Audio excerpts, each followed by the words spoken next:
Okay, so here's the carrier based, I think it said Payne on the label and on the door, but it's a carrier furnace, and this is the one that was down in the hole.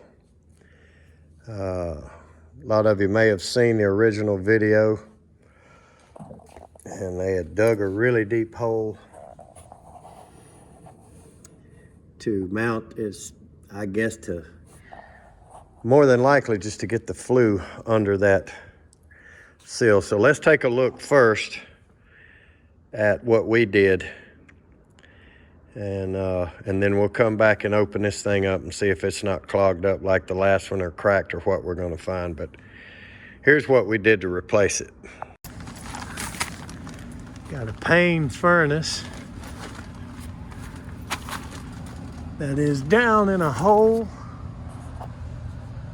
and look at that angle of that plenum.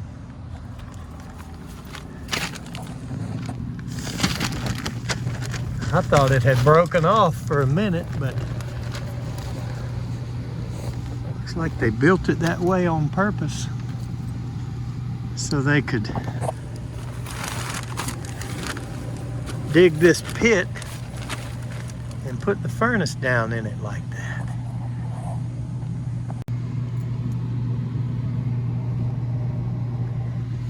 I wouldn't have done that. That right there is over the top.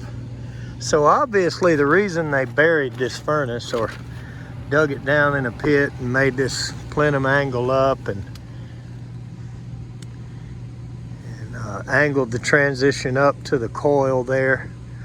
Obviously the reason they did all this is they don't know how to run an exhaust flue. So what you do in this case is you go ahead and put your furnace up where you'd like it to be, and you run your flue down first and put a T in it with a drain, and then let it go back up gradually. So they thought all they could do was build from this height, and that they had to get it down lower so they could get their flue out under that or whatever. I don't know why they couldn't have gone this way, but you can see it over there going beyond the light.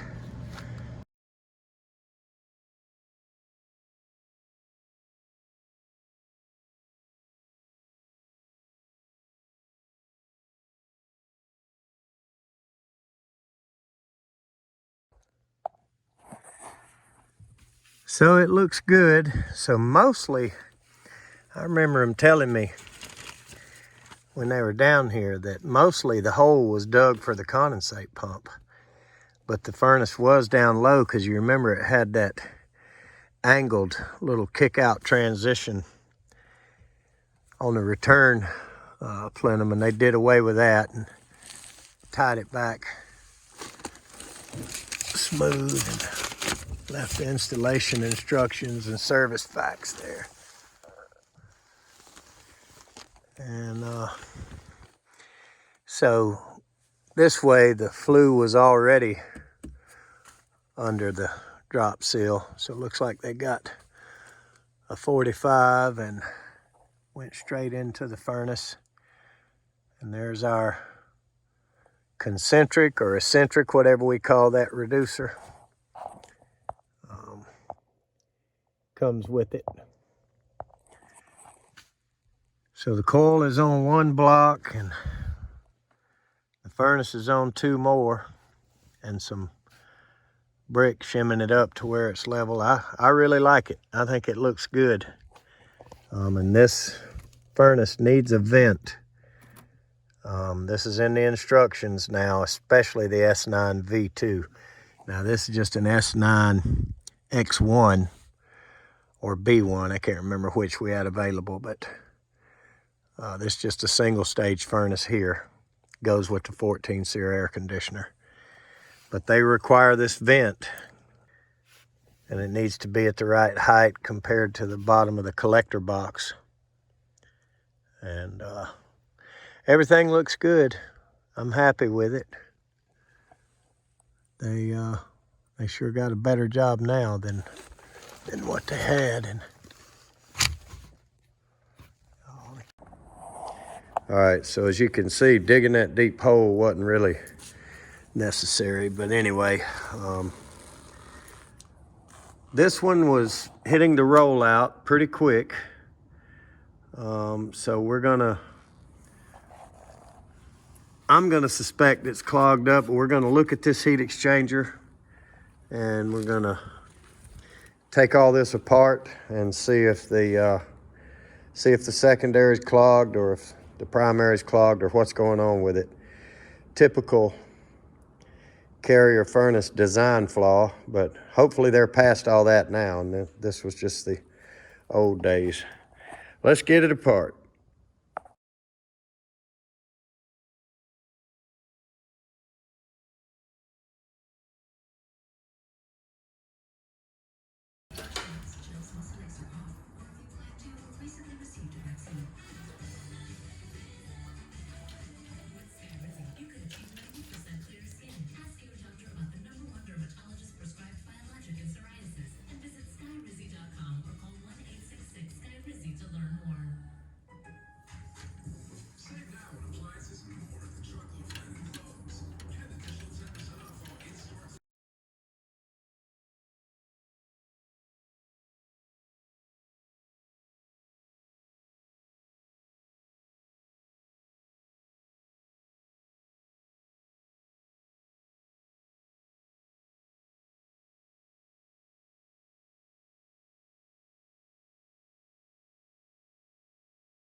Stopped slap up.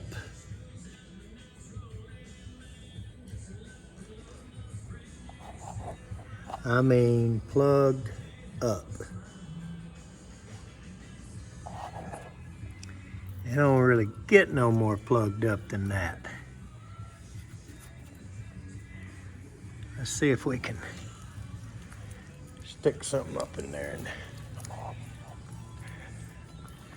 show you how plugged up it is.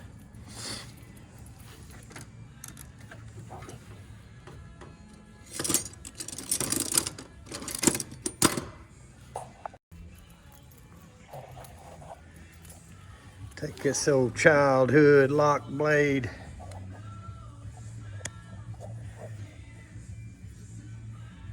I mean, I must have had that when I was a teenager. But look at that.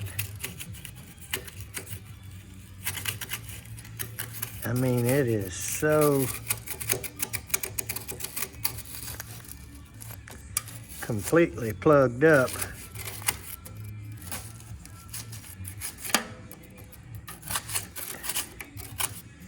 I guess you can start to see what it's supposed to look like if it's clear and exhaust and heat and air can travel through it. This right here is a terrible design for a secondary heat exchanger. I mean, it's so plugged up that it feels like I'm cutting into something.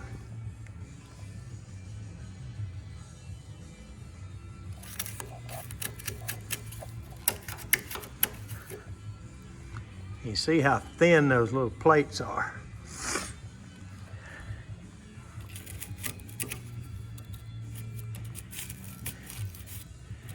terrible design carrier.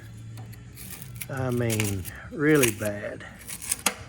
So I don't care how well you got the furnace set up, how clean it burns.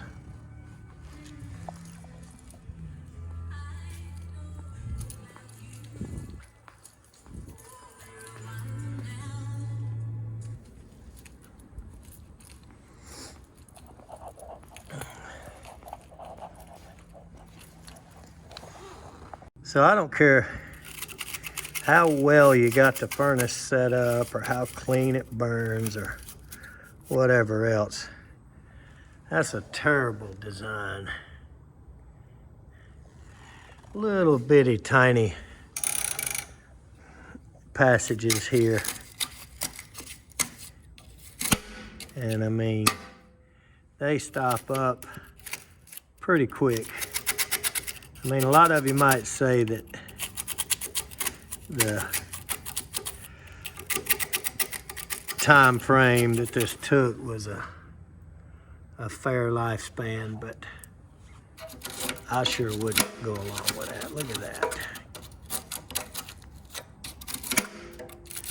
Good old lock blade from my childhood days.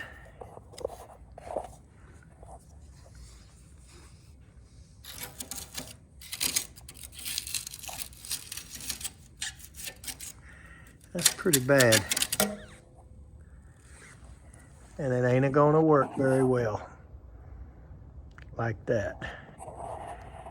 It's a terrible design. All right, let's get a little better view of it in the daytime here. There's no cleaning this thing out and unstopping it. So you saw me sticking my knife blade in there and fighting with it. I mean, this is just a terrible design. Look how thin these plates are, these little bitty heat exchangers. You know, a whole bunch of little spots that a little bit of air travels through and supposed to add up to a lot. Probably worked pretty well when it was brand new and clean and not clogged up.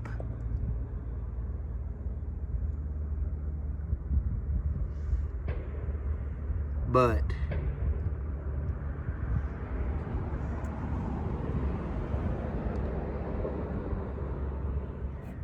I'm not even gonna bother to fight this thing apart anymore. I'm just gonna throw it away. But that's why we were hitting the roll out on that one.